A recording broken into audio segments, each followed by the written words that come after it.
Hello, everybody. Good morning. This is your host, Jordan Tremaine, and welcome to the Perspectal podcast, where we explore new thoughts, connect ideas, and offer perspectives that may change the way you think about a thing or two. And today, we're going to talk about words and letters. All right. Good morning, everybody. Hello. Howdy do. Before we get into today's episode, which I think is very interesting, so I'm excited to talk about it, I wanted to stop and pause and point out what I would call a major milestone in the Perspectal podcast, which is that this episode is the 50th episode of the Perspectal podcast. That means I have run my mouth at least 50 times recorded on the internet. And I think that's pretty amazing because it takes a lot to do something consistently. And whether or not other people are cheering for you, I think you should acknowledge that you do something consistently and that you do things that you think are good. So I'm saying this is dope. And I really wanted to point that out and then thank the people that listen. Thank the people that tune in every week and periodically ask me about what I'm talking about or start good conversation. I really appreciate that, and the whole point of this podcast is to share ideas so that we can have good conversations and put little tools in our mental tool belt to help us get through life and, live well and thrive.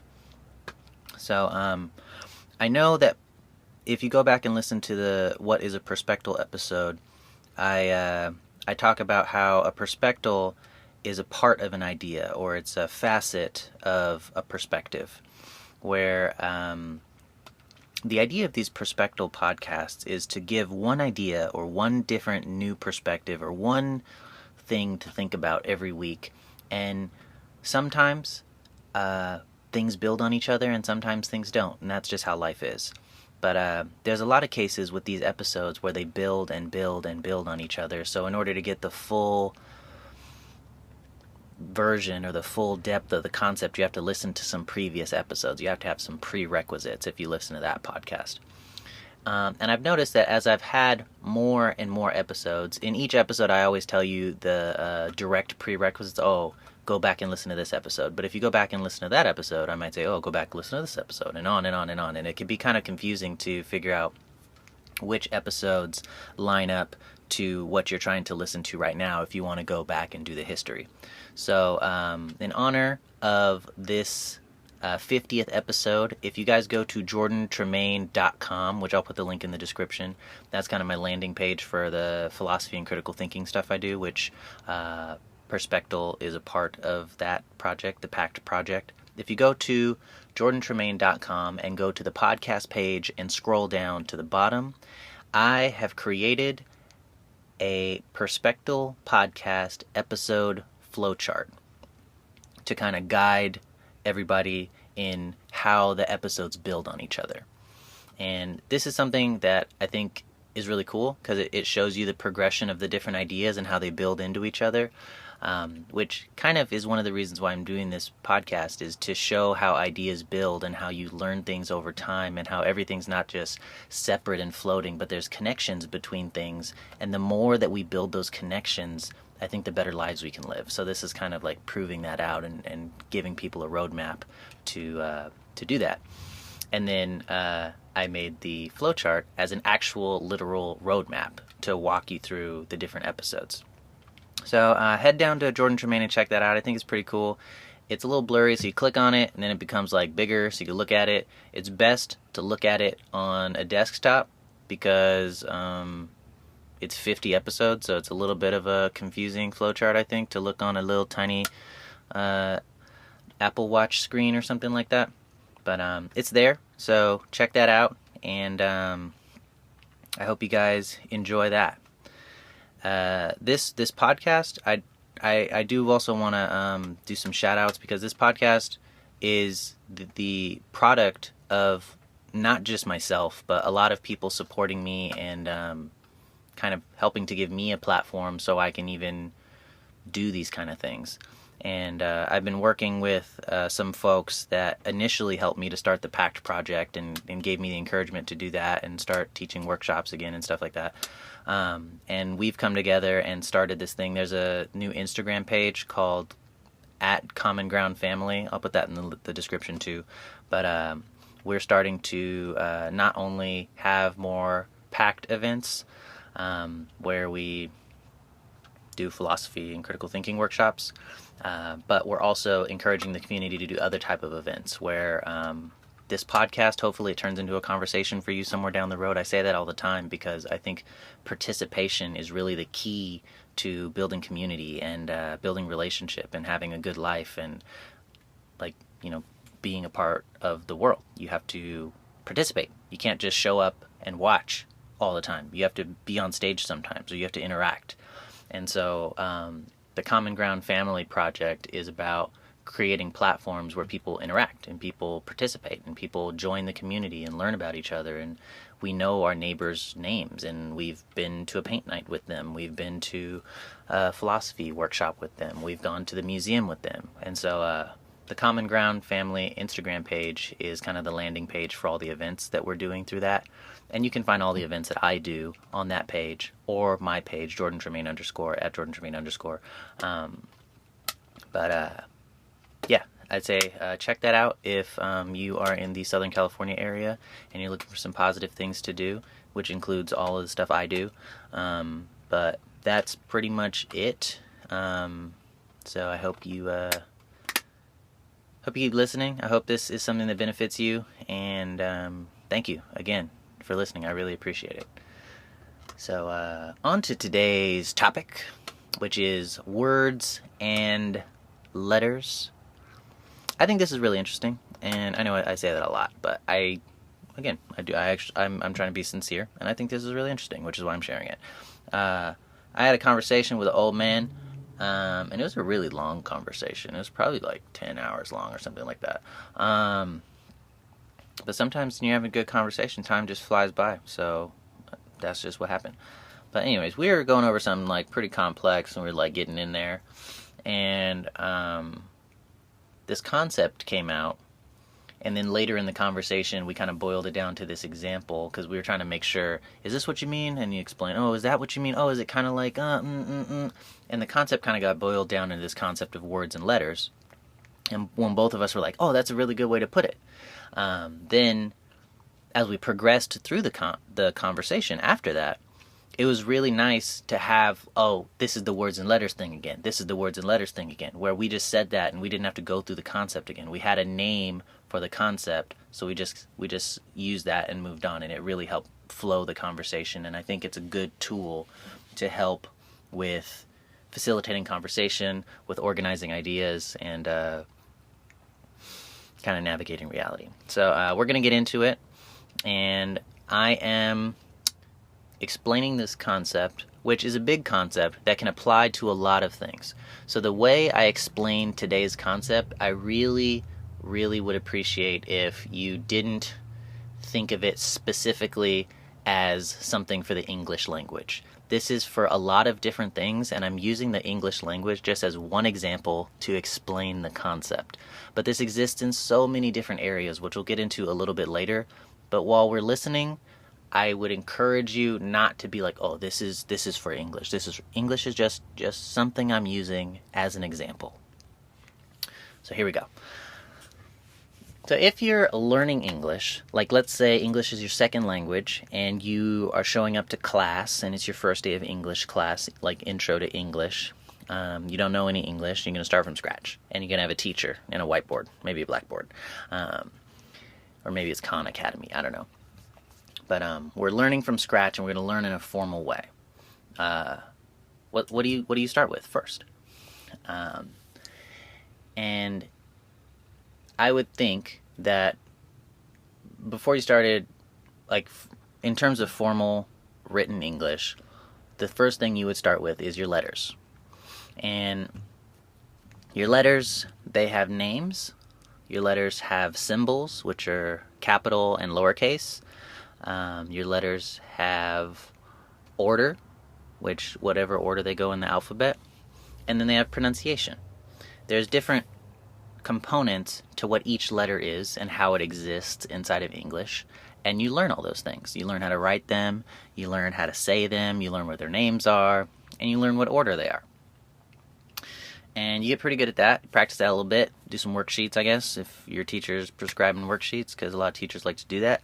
And then once you got that down, then once you know your letters, you can take those letters that you know, and you can start combining them into groups, organizing them into different groups, and we call these words. And there's something interesting, because you learn these things at this level called letters, and then you take the things that you learned at the letter level, and then you apply it at the word level by mixing these letters together into different words. But now that the letters are mixed into words, not all of the things that you learned in the letter level, it's not just only the letter level stuff you learned combined into words. There's new concepts that come up. For instance,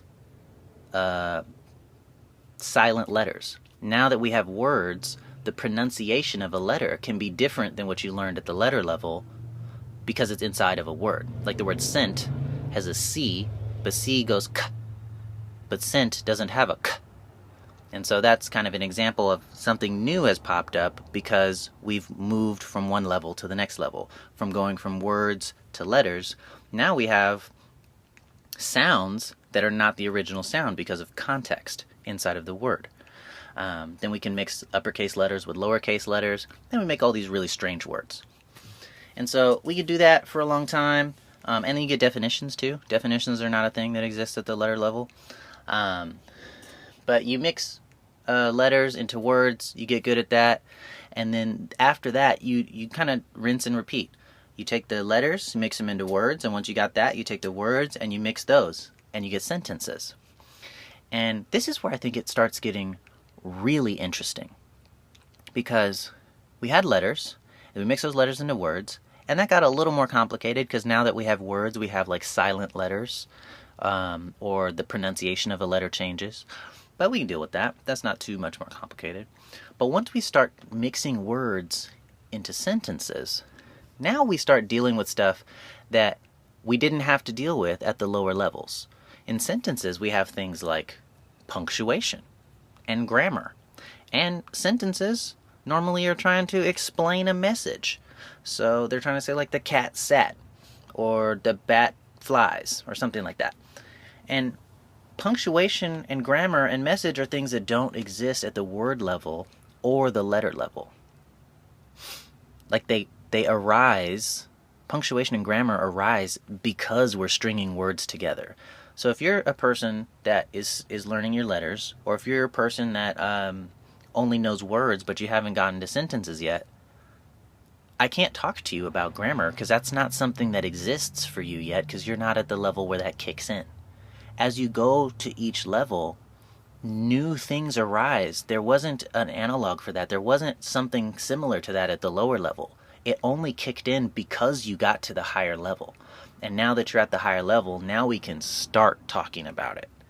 So punctuation and grammar, like commas and then periods and all that kind of stuff, and then what words go in what order, and you got prepositions, and you got nouns and verbs, and like the different types of words. I guess you could put that in the word level, but how they interact with each other, where you gotta have like your subject and your predicate and all that stuff that I totally forgot from my elementary school's years, like how it really works, but I still remember some of the names of it. But all that stuff is like kind of important when you're building good sentences and you're trying to like do things correct. So sentences are like way more complicated than words because they have these extra things.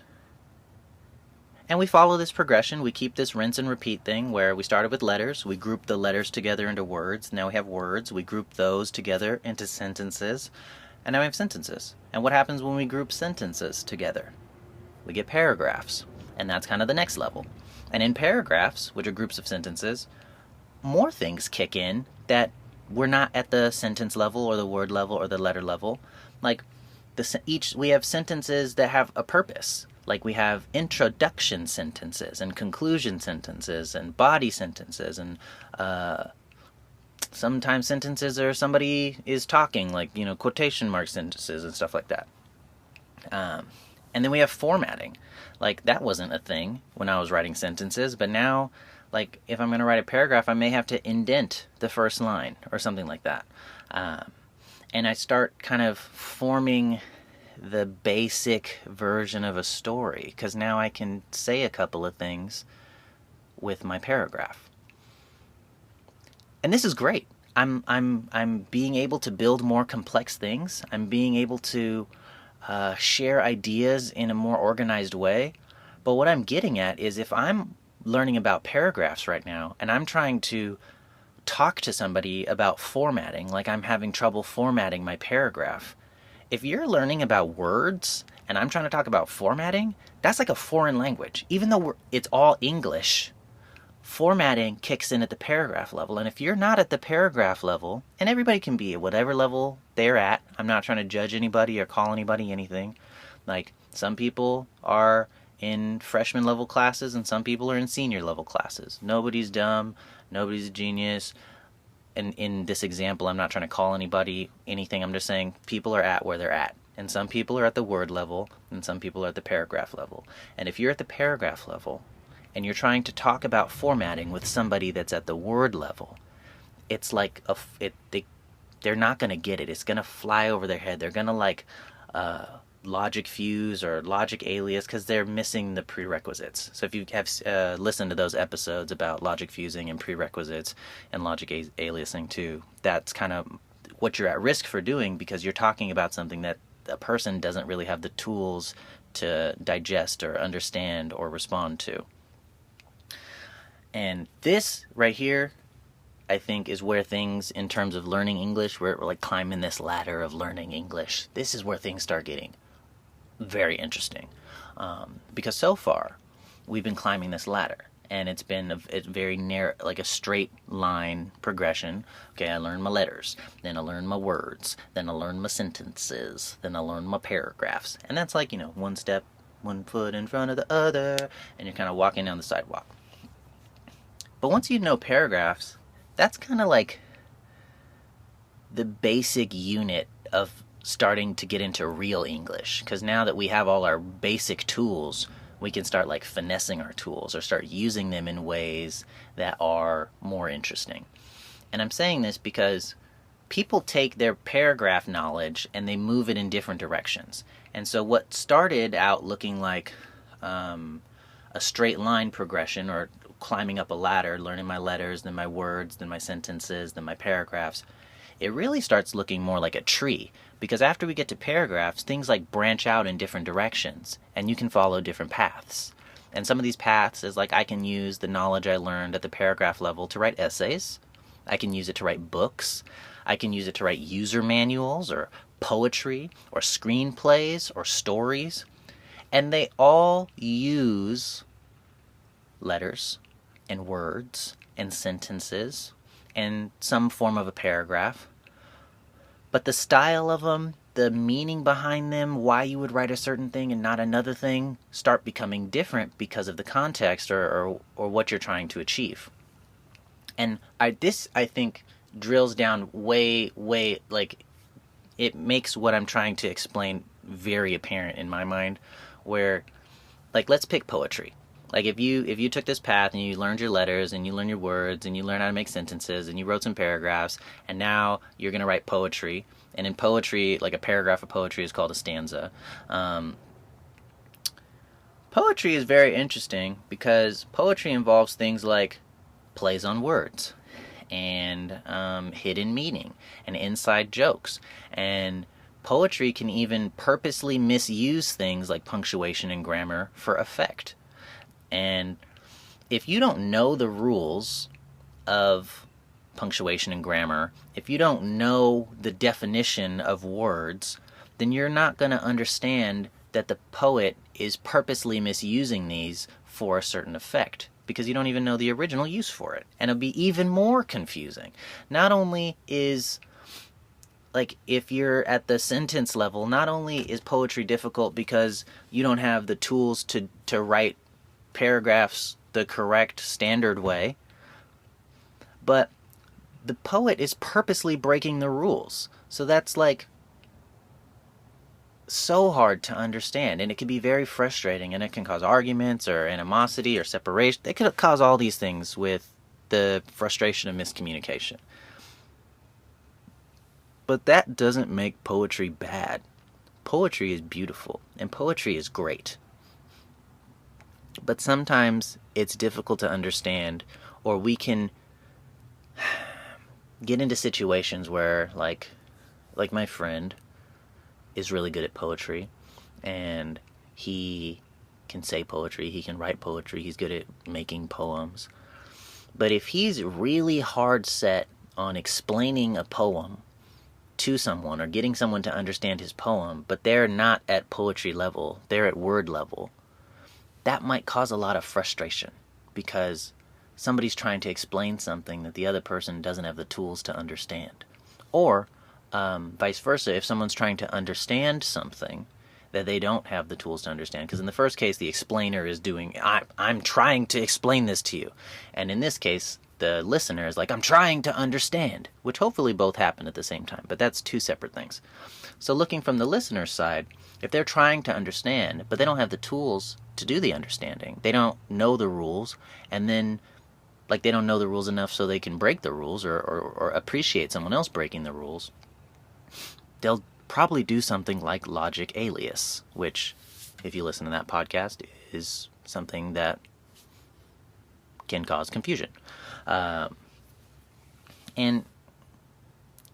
I think when we try to write things like essays and books and poetry and stories, we're not trying to confuse people or mislead them or cause a misunderstanding. We're trying to explain something that we think is worth explaining and something that is worth sharing.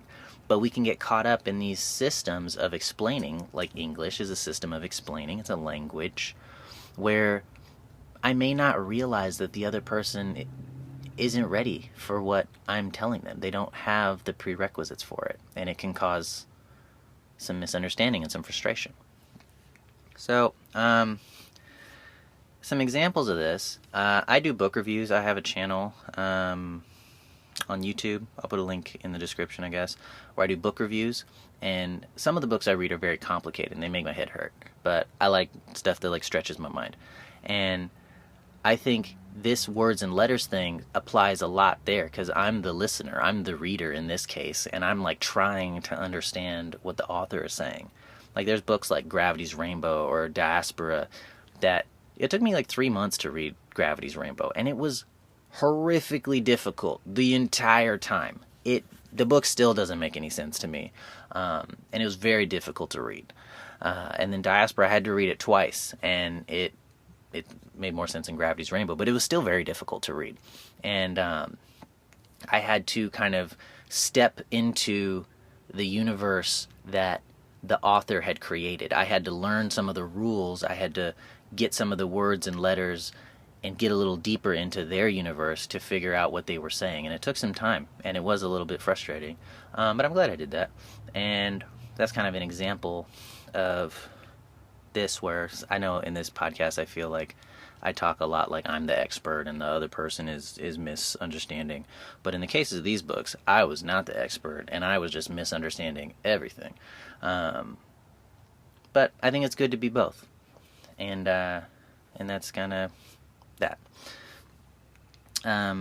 If you listen to the episode on depth inversion, this also kind of dovetails into that, because things change as you get deeper into them. And I think that's kind of one of the things I'm really trying to hit home with this words and letters thing, where as you learn different things, you get deeper. As you learn letters, okay, you know this. As you learn words, you know this. Oh, and the changing of the sounds, because we have silent letters, that kicks in. Oh, now I learn sentences. Oh, now that's switched up again because punctuation and grammar and the messages come in.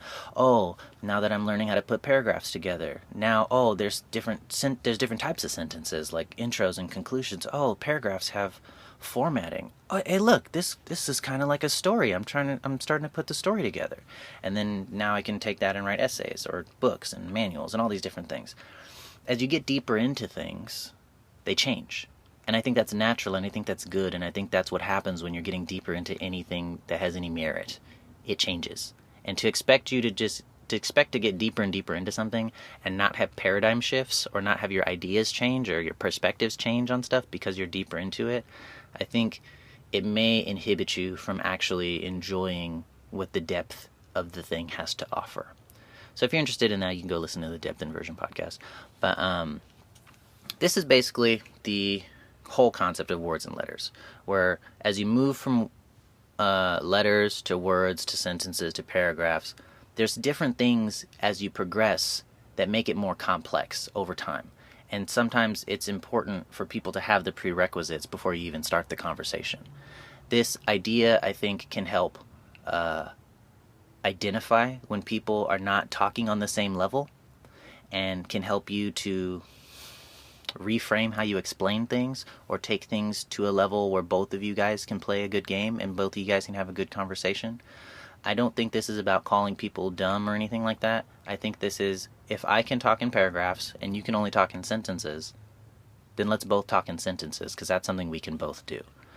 I play capoeira. Capoeira is a Brazilian martial art, and you play in a circle of people. The people that make up the circle, they're like clapping and playing instruments and singing. And then there's two people in the middle that are playing the game of capoeira, which is a fight, but they call it playing a game. And in capoeira, there's people of many different skill levels. There's older people, there's younger people, newer people, more experienced people. But when you get in the roda, when you get in that circle of music and play the game of capoeira, it's not about beating the crap out of the other person. It's not about showing off and being dope. It's about the two people in there trying to meet in a place where they can both get to and play a good game. There's something called the beautiful game. And the beautiful game is when both people can learn and appreciate and take this game, and it's like a conversation. When you look at a fight, it can look like a conversation, because in a conversation, I say something, you listen. You say something, I listen. And in a fight, I say something or I punch, and you listen. You dodge. And then you say something back. You kick. And then I counterattack. I talk over you by counterattacking. And like there's a way to look at a conversation just like a fight, because it's an interaction between two people. And the point is not for me to cut you off all the time or talk over you all the time. It's to have a good conversation. Sometimes I surprise you with something. Sometimes I sit and listen for a while. Sometimes we have to take a break because what we said was, was too strong. And we gotta let's table that for a minute.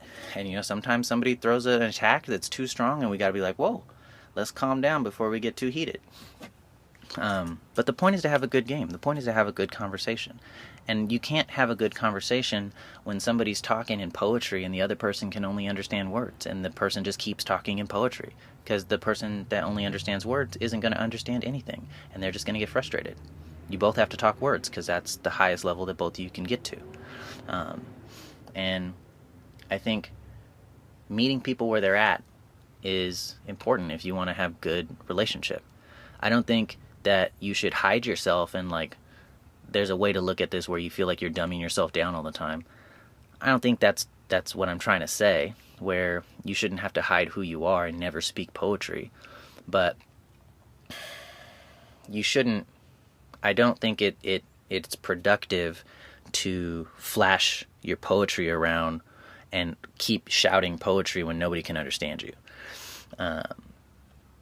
So I hope you guys play beautiful games. I hope you guys have good conversations. And I hope this concept of words and letters can help you frame or set you on a path to help you have good conversations and beautiful games in the future.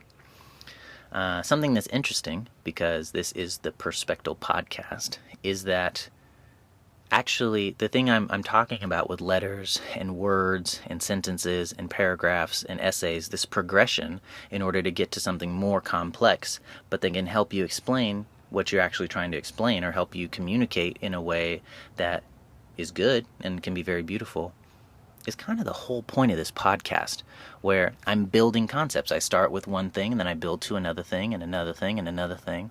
And sometimes I'm talking about something that takes a lot of prerequisites in order to fully understand. And I can't start blabbing on about these things until I put down a couple of episodes that explains the prerequisites. Sometimes I'm very excited to explain a concept and I'm like, oh man, I have to record 4 other episodes that lead up to this so that we're all in this place where we can have this conversation about this cool idea. And what I'm really trying to do is talk about really interesting abstract things, but sometimes I realize that either I made them up and it takes a lot of steps that are only in my head, so I need to explain the steps, or I can't expect everybody to know the exact meaning of everything, so I'm trying to give some explanations as some springboards so that we can walk down a path together and have a good conversation at the end. So that's 2 examples of this idea, which I'm calling Words and Letters, but the Perspectal podcast by itself, if you go look at that flowchart, is another example of this, where it's that progression of different things, and you learn different things kick in at different levels of that flowchart. As you move through the flowchart and you build a concept to the end, then you're like, oh, I can see why I needed to listen to this episode and this episode and this episode and this episode in order to fully appreciate this concept. And all those things kind of come together and build something new. But that's the idea. I hope you guys understood it. I know I'm blabbing a little bit today, but this is something I think is a really good one, and I hope you get something out of it. I hope that this turns into a conversation. I hope it can help you have beautiful conversations. I love so much when I get to have a beautiful conversation, when I get to play the game with someone and it works out really well. It's like when musicians come together and they jam and they're all playing music and it sounds really good together. It's so good. And I hope you guys can have those experiences. So again, this is somehow I got to the 50th episode, and if you're still rocking with me, thank you. If you've shared this podcast with anybody, thank you. If this has turned into a good conversation for you, or if it's helped you to put some stuff in order or think about things in a different way, that's what I'm trying to do.